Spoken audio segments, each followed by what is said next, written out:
నమస్తే.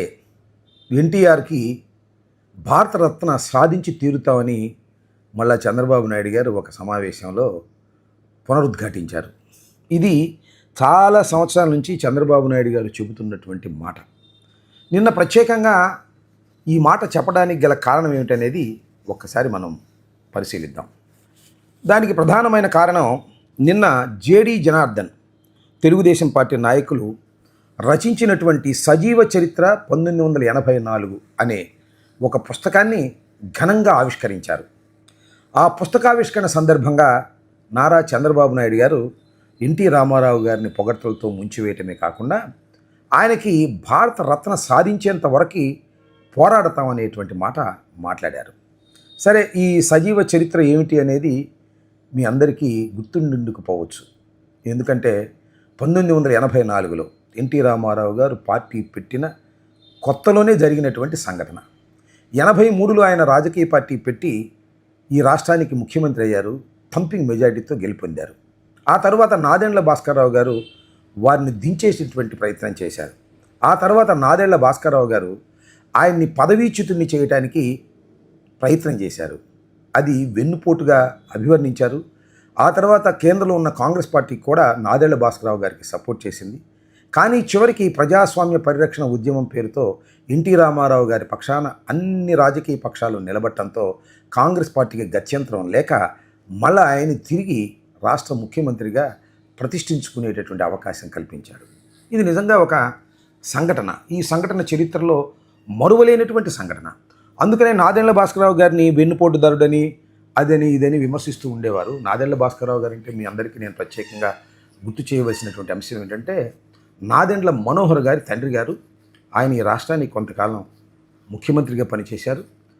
కొంతకాలం కాంగ్రెస్ పార్టీ మంత్రిగా పనిచేశారు. అంతకుముందు తెనాలి శాసనసభ్యులుగా కూడా పనిచేసినటువంటి సందర్భాన్ని ఈ సందర్భంలో గుర్తు చేస్తున్నాను.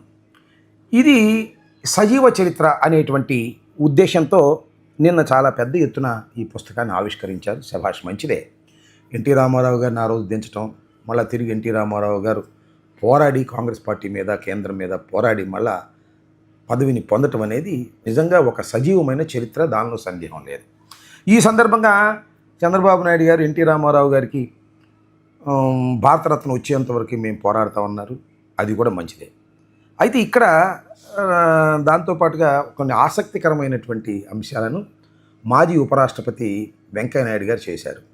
అదేమిటంటే, సరే ఆ రోజునే ఎన్టీ రామారావు గారు దిగిపోయినప్పుడు నాదెండ్ల భాస్కర్రావు గారి ఎపిసోడ్లో వెంకయ్యనాయుడు గారి పాత్ర కూడా చాలా ఉంది.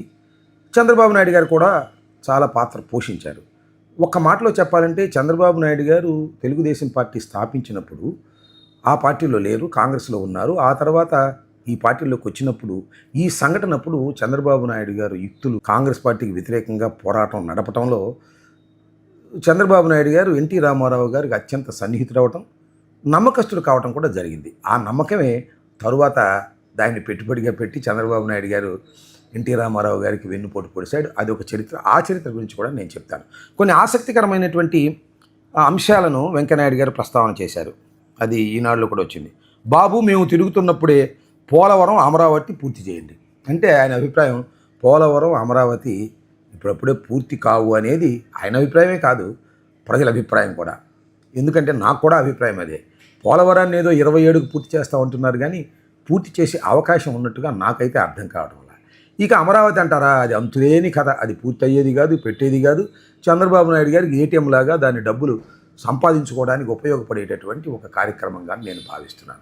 వెంకయ్యనాయుడు గారు ఈ అభిప్రాయాన్ని వ్యక్తం చేయటం వెనుక దాగి ఉన్న రహస్యం ఏంటో మీరు అర్థం చేసుకోవాలని కూడా ఈ సందర్భంగా మనవి చేస్తున్నాను.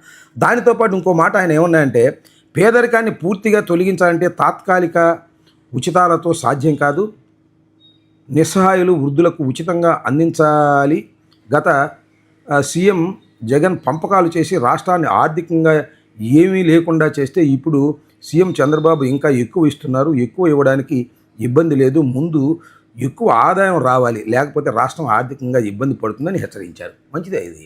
ఎందుకంటే వెంకయ్యనాయుడు గారు అనుభవశాలి కాబట్టి ఆయన ఉచితాలు ఎక్కువ జగన్మోహన్ రెడ్డి గారు ఇచ్చారన్నాడు. చంద్రబాబు అంతకన్నా ఎక్కువ ఉచితాలు ఇవ్వడానికి ప్రయత్నం చేస్తున్నాడు అన్నారు. దీనంటికన్నా మించి సంపద సృష్టించే కార్యక్రమం చేయమని ఒక సలహా ఇచ్చాడు. దాన్ని ఏ విధంగా అర్థం చేసుకుంటారని వేరే అంశం. వీటన్నిటికన్నా మించి నేను ఈ సందర్భంగా చెప్పదలుచుకున్నది ఏంటంటే, సజీవ చరిత్ర 1984 కన్నా కూడా ఇంకొక చీకటి కోణంలో ఉన్న చరిత్రను ఎవరు రాస్తారు?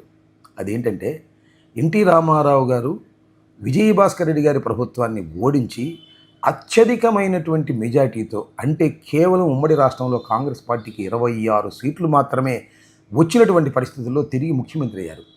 అది 1994లో. ఆ తర్వాత జరిగినటువంటి చీకటి కోణం అదేంటంటే, చంద్రబాబు నాయుడు గారి స్వార్థంతో ఏదో ఒక విధంగా ఈ రాష్ట్రానికి ముఖ్యమంత్రి కావాలని మహానుభావుడైనటువంటి ఎన్టీ రామారావు గారిని వెన్నుపోటు పొడిచి అధికారంలో దించేశారు. వైస్రాయ్ హోటల్ దగ్గర ఎన్టీ రామారావు గారి మీద చెప్పులేసినటువంటి సంఘటనలు కూడా ఉన్నాయి. ఇది మాత్రం సజీవ చరిత్ర కాదు, ఇది మాత్రం మంచి చరిత్ర. ఈ పోరాటం గొప్ప పోరాటం అనేటువంటి పద్ధతుల్లో ప్రవర్తన చేస్తున్నారంటే ఏం చెప్పాలి చెప్పండి. దీని పుస్తకం రాసేది ఎవరు? రాసేవాళ్ళు పాపం ఎవరంటే దగ్గుపాటి వెంకటేశ్వరరావు గారు. అంతకుముందు కూడా ఒక పుస్తకం రాశారు. అదేంటంటే ఒక చరిత్ర కొన్ని నిజాలు అనే పుస్తకం రాశారు. సరే, ఇప్పుడు దగ్గుపాటి వెంకటేశ్వరరావు గారు కూడా చంద్రబాబు నాయుడు గారు అరెస్ట్ అయిపోయిన తర్వాత మళ్ళీ కుటుంబం అంతా ఏకమైపోయి ఆయన పక్కనే ఉంటున్నారు కాబట్టి బహుశా అలాంటి పుస్తకం రాసేవారు ఎవరూ లేకపోవచ్చు వాళ్ళల్లో. కానీ ఎవరొకరు తప్పనిసరిగా రాస్తారు. ఇంతకుముందు కూడా పుస్తకాలు ఉన్నాయి. అది కూడా ఒక సజీవ చరిత్రే. ఎన్టీ రామారావు గారికి వెన్నుపోటు పొడిచి అధికారాన్ని సాధించుకున్నారు. ఆ తరువాత ఎన్టీ రామారావు గారు మనోవ్యధతో మరణించారు. మరణించి ఉండకపోయినట్లయితే చరిత్ర మరో రకంగా ఉండేది. చంద్రబాబు నాయుడు గారు అసలు రాజకీయాల్లోనే ఉండేవారు కాదు. కానీ ఆయన అదృష్టం, ప్రజల దురదృష్టం, ఎన్టీ రామారావు గారు మనోవేదంతో మరణించిన తర్వాత తెలుగుదేశం మొత్తాన్ని ఆక్రమించుకొని ఆ చరిత్రను కూడా నొక్కేసేటటువంటి పరిస్థితిలో ఇవాళ నారా చంద్రబాబు నాయుడు గారు ఉండటం చాలా ఆశ్చర్యాన్ని కలిగిస్తుందని ఈ సందర్భంగా చెప్పదలుచుకున్నాను. అయితే ఇక్కడ భారతరత్న చంద్రబాబు నాయుడు గారు గుర్తొచ్చినప్పుడల్లా భారతరత్న కోసం మేము పోరాడతాం అంటున్నారు. నిజంగా ఎన్టీ రామారావు గారి కన్నా మహానటుడు నారా చంద్రబాబు నాయుడు గారు. ఎన్టీ రామారావు గారి కన్నా ముందు సిబిఎన్కి భారతరత్న ఇవ్వాలి. ఎందుకంటే అప్పుడు కాంగ్రెస్ పార్టీ నాదెళ్ల భాస్కర్రావు వెన్నుపోటు పొడిస్తేనేమో అది ప్రజాస్వామ్య ఉద్యమం, ఈయన వెన్నుపోటు పొడిచి అధికారంలోకి వస్తేనేమో అది గొప్ప పనిగా చెప్పుకోవడానికి ప్రయత్నం చేస్తున్నాడు, ప్రజలను నమ్మించగలుగుతున్నాడు. ఇంతకన్నా మహానటుడు ఎవరున్నారు చెప్పండి? రామారావు గారు తెర మీదే నటించేవారు. నారా చంద్రబాబు నాయుడు గారు జీవితంలో నటించేటటువంటి ఒక మహానటుడు. కాబట్టి ఎన్టీ రామారావు గారి కన్నా ముందు భారతరత్న సిబిఎన్కి ఇస్తే బాగుంటుందని నా సలహా. ఏమంటారు? ఆలోచించండి. నమస్తే, ధన్యవాదాలు. హిట్ టీవీ యాప్, ఇందులో short news, live news, entertainment shows, movies, digital magazines తో పాటు మీ జిల్లా వార్తలను కూడా ఫ్రీగా చూడొచ్చు. ఇంకెందుకు ఆలస్యం? వెంటనే హిట్ టీవీ యాప్ ని డౌన్లోడ్ చేసుకుని ఫ్రీగా ఎంటర్టైన్మెంట్ పొందండి. Hit TV app. Hit TV app. Please download hit TV app. Hit TV app ని ఫ్రీగా డౌన్లోడ్ చేసుకొని ఎంజాయ్ చేయండి. మీకు నచ్చిన ఎంటర్టైన్మెంట్ కోసం హిట్ టీవీ యాప్ ని ఫ్రీగా డౌన్లోడ్ చేసుకొని ఎంజాయ్ చేయండి. హిట్ టీవీ యాప్ ని డౌన్లోడ్ చేసుకుని ఆస్వాదించండి, ఆశీర్వదించండి. ఇంతమంది సెలబ్రిటీలు హిట్ టీవీ యాప్ ని డౌన్లోడ్ చేసుకోండి అని చెప్తున్నారంటే ఎంత మంచి యాప్ ఆలోచించండి. అమెరికా అమెరికా అమెరికా అమెరికాలో చదవాలనుకునే వాళ్ళకి విశ్వసనీయమైన పేరు మన శౌర్య కన్సల్టెన్సీ. UK లో 1 year masters. UK లో 1 year masters. 2 years work permit up to 5 years visa. Contact Saurya Consultancy. Contact 89851 89851.